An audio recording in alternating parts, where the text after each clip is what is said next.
예레미야 2장 20절부터 28절 말씀 함께 읽었습니다. 20절에 보니까 내가 옛적부터 내 멍에를 꺾고 내 결박을 끊으며 말하기를 나는 순종하지 아니하리라 하고 모든 높은 산 위에서와 모든 푸른 나무 아래에서 너는 몸을 굽혀 행음하도다. 이렇게 시작하죠. 이스라엘 백성들의 배신의 그 역사가 계속해서 지적되고 있습니다.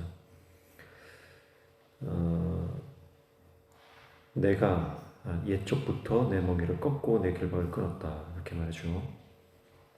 이스라엘 백성들이 하나님의 계명, 하나님께서 주신 말씀을 스스로 끊어버렸다. 그 말씀을 멍에 또는 결박이라고 표현을 한 것은 스스로 이스라엘 백성들이 하나님의 말씀을 올무처럼 여겼다. 그런 의미로 해석할 수 있겠죠. 그런데 이것은 이렇게도 해석할 수가 있어요. 여기서 말하는 멍에를 꺾고 결박을 끊었다라고 하는 것은 하나님께서 이스라엘 백성들이 종살이 하던 때의 그 멍에와 그 결박을 끊으셨다, 이렇게 해석할 수도 있어요. 두 가지로 해석을 할 수 있는데, 첫 번째로 해석을 한다면은 이스라엘 백성들이 스스로 하나님의 말씀을 올무처럼 여겨서 끊어버리고 나는 순종하지 아니하리라, 그렇게 했다라는 것이고요. 두 번째로 해석을 한다면 하나님께서 그들을 애굽의 종살이에서 자유를 주셨음에도 불구하고 그들은 하나님의 말씀에 불순종하겠다, 그렇게 해석을 할 수 있겠습니다. 중요한 것은 이스라엘 백성들의 불순종이 어떤 불가피한 상황이었기 때문이 아니고 그들의 의지적인 결단이었다. 그들이 의지적으로 나는 하나님 필요가 없다, 나는 하나님의 말씀에 순종하지 않겠다라고 하는 그들의 의지적인 결단이었다라고 하는 것을 볼 수가 있습니다. 그래서 모든 높은 산 위에서와 모든 푸른 나무 아래에서 너는 몸을 굽혀 행음하도다, 그렇죠. 그래서 이스라엘 백성들이 교만하게 그리고 음란하게 하나님을 떠나고 이방의 우상들을 섬기는 그런 교만한 모습, 하나님을 완전히 버리고 변절한 모습을 말하고 있는 거죠. 그래서 21절에 보면 내가 너를 순전한 참종자 곧 귀한 포도나무로 심었거늘 내게 대하여 이방 포도나무의 악한 가지가 되면 어찌 됨이냐, 그렇게 말하죠. 하나님은 이스라엘 백성들을 참종자 곧 귀한 포도나무로 심었다고 말씀하십니다. 하나님이 보실 때 이스라엘 백성들은 얼마나 소중한 존재인지 몰라요. 하나님은 정말 귀한 이스라엘로 그들을 여기셨습니다. 그런데 그들은 스스로 이방 포도나무의 악한 가지가 되었어요.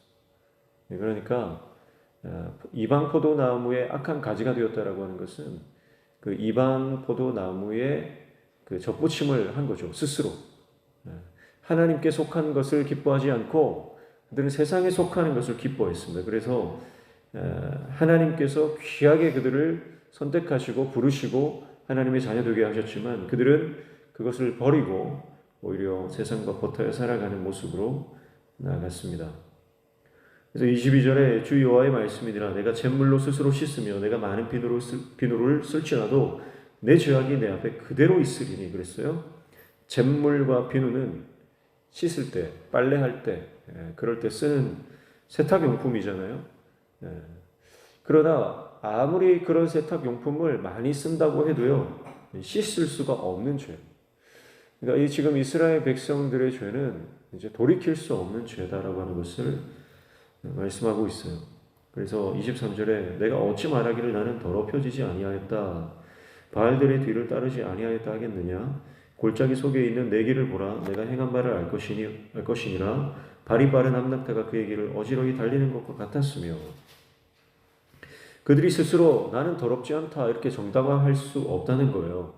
왜냐하면 이미 그들이 살아온 행적들이 그대로 남아있기 때문입니다. 마치 골짜기 속에 암낙타가 어지러이 달려가지고요, 그 막 이렇게 골짜기 그 길에 그 발자국 남아있지 않습니까?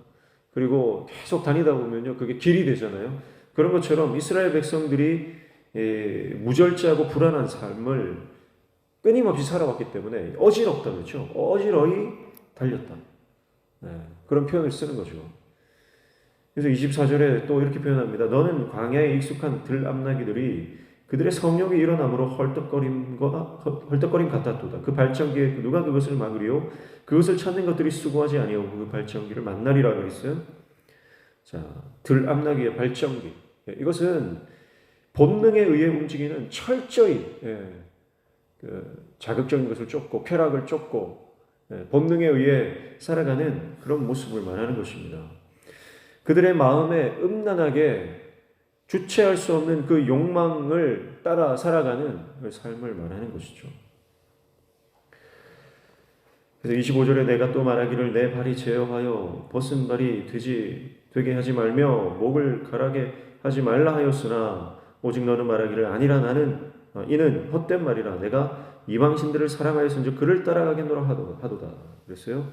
그래서 하나님께서는 이런 이스라엘 백성들에게 끊임없이 자신의 종을 보내셨잖아요. 그래서 돌이키라, 회개하라, 그 길이 아니다, 거기로 가면 죽는다 이렇게 말씀하셨지만 이스라엘 백성들은 그것은 헛된 말이다 그랬어요. 그래서 내 발을 벗은 발로부터 보호하라 그런 뜻이죠. 내 발을 제하여 벗은 발이 되지 않게. 이거는 음행으로부터 지키라는 말이죠. 자기 자신을. 그런데 그들의 대답은 헛된 말이다. 헛된 말이라고 하는 것은 너 그 입을 닫아라 그런 뜻이죠. 원어적으로 보면 그냥 좀 날 좀 내버려둬라. 그런 의미예요. 그러니까 아무리 하나님께서 이스라엘 백성들을 사랑하셔서 자신의 종을 보내시고 깨닫게 하시고 회개케 하시고 돌이키게 하셔도요, 이스라엘 백성들의 반응은 제발 좀 날 놔둬라, 상관하지 말라는 거, 간섭 좀 하지 말라는 거죠.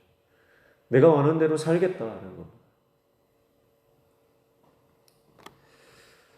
그래서 이방신들을 사랑하고 그들을 따라가겠다, 그렇게 말하는 거죠. 그러니까 20절부터 25절까지는 하나님의 애타는 마음이 여기 나오죠. 이스라엘 백성들을 얼마나 사랑하시는지. 그래서 참 정작 귀한 포도나무로 심으셔서 그들이 여전히 아름답고 고귀한 존재가 되기를 원하시는, 회복되기를 원하시는 아버지의 마음. 그래서 자신의 종들을 보내시고 돌이키라고 하시는 그 하나님의 그 절절한 마음이 이 본문에 묻어나고 있는 것을 봅니다. 그런데 이스라엘 백성들은 그 하나님의 말씀을 무시했다는 거예요. 하나님의 말씀을 듣지 않았다. 육신의 정욕, 안목의 정욕, 이생의 자랑을 따라서 살아가는, 철저히 하나님을 배신한 삶을 살았다는 것을 고발하고 있습니다. 그리고 26절부터 28절 읽었는데요. 이제 26절부터는 이 유대 지도자들에 대한 또 고발이 나옵니다. 26절 보시면 도둑이 붙들리면 수치를 당함 같이 이스라엘 집 곧 그들의 왕들과 지도자들과 제사장들과 선지자들이 수치를 당하였느니라 그렇게 말씀하죠. 자, 이미 당했다 이렇게 말해요. 그래서 왜 그러냐면 선지자가 미래를 본 거예요. 하나님께서 보여주시는 그 환상들을 보고 앞으로 일어날 일들을 이미 봤기 때문에 이렇게 선포하는 거예요. 그들이 이미 수치를 당했다. 그런데 그 수치가 도둑이 붙들려서 수치를 당함 같다 그렇게 말을 하고 있는 거죠.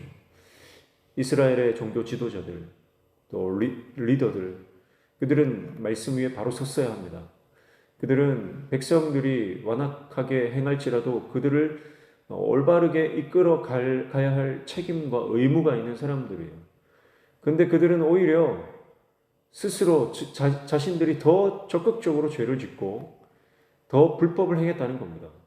그래서 하나님께서 그들을 심판하실 때 그들이 불법적으로 취했던 것, 하나님을 음란하게 섬겼던 것, 하나님이 아니라 맡겨진 사명을 감당하지 않고 그들이 오히려 개인의 사리사욕을 채우고 부끄러운 삶을 살았던 것이 드러나게 될 것이라고 하는 것이죠. 그래서 여러분, 우리가 도둑질하다가 들키면 얼마나 부끄럽습니까? 그런 수치를 당한다는 거예요.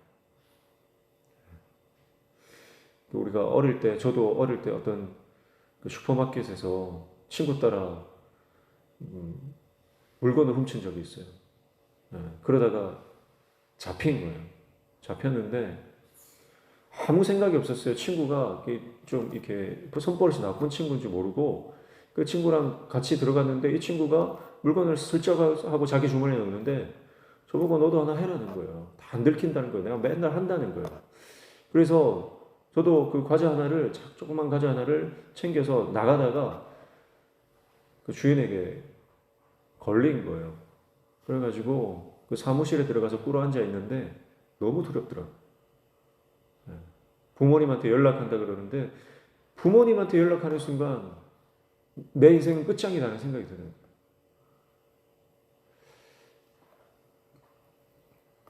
거예요. 도둑질하다 들키면요 너무너무 부끄럽습니다.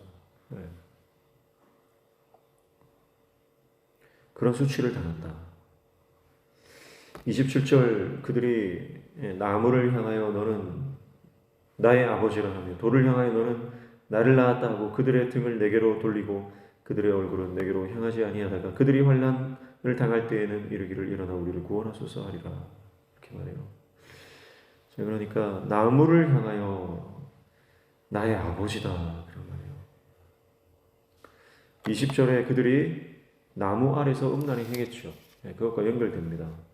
그러니까 몸을 굽혀 행음하는 그 이스라엘 백성들이 지금 나무를 향해서 아버지라 하는 것은 자신의 욕망을 채워줄 수 있는 것이라면 무엇이든지 신이 될 수 있다는 거죠. 그러니까 내 욕심을 채워주고 내 욕망을 채워주고 나의 이 육적인 갈망을 채워줄 수 있는 것이라면 그것이 나무든 그것이 돌이든 그것이 이방 신상이든 무엇이든지 간에 음란하게 그것을 섬기면서 이게 내 아버지다. 이게 하나님이다. 그렇게 고백한다라고 하는 것입니다. 그러면서 하나님께는 등을 돌렸죠. 그러다가 어려움이 닥치면 그들이 바라보는 우상들에게 도움을 요청합니다. 나를 구원하소서. 그런데 그 우상이 자기를 구원할 수 있습니까? 28절입니다. 너를 위하여 내가 만든 내 신들이 어디에 있느냐? 그들이 내가 환난을 당할 때에 구원할 수 있으면 일어날 것이니라. 유다여 너희의 신들이 너희의 성읍수와 같도다. 그렇게 말해요. 하나님께서 선지자를 통해서 이스라엘 백성들을 지금 책망하시면서 비꼬시는 거예요. 네가 그렇게 나한테 등 돌리고 내 말 무시하고 너의 육신적인 욕망들을 채워줄 수 있는 그 수많은 우상들, 그 성읍수와 같은 어마어마하게 많은 그 우상들, 그런데 네가 힘들고 정작 어려울 때 그들에게 부르짖었을 때 그들이 일어나서 너를 도와주느냐? 그들이 살아는 있느냐? 그들이 능력이 있기는커녕 아니 그들이 살아는 있느냐? 일어날 수는 있느냐? 그렇게 하나님께서 반문하시는 겁니다. 결국 여러분 하나님의 때에 우리가 의지하던 모든 헛된 것들은 그 실체가 그 실상이 드러나고야 만다라고 하는 것이죠. 그래서 여러분 우리가 결국 뭘 의지하고 살았느냐 그 하나님 앞에서 다 드러난다는 거예요. 하나님 앞에서 겉으로 볼 때는 멀쩡한 건물인데요 지진이 나고 기반이 흔들리면요 이 건물이 뼈대가 튼튼한지 그게 드러난다는 거예요. 흔들려 보면 그냥 폭삭 주저앉는 철근도 제대로 들어가 있지 않고 콘크리트도 그저 약하게 그래서 그냥 무너져 버리고 마는.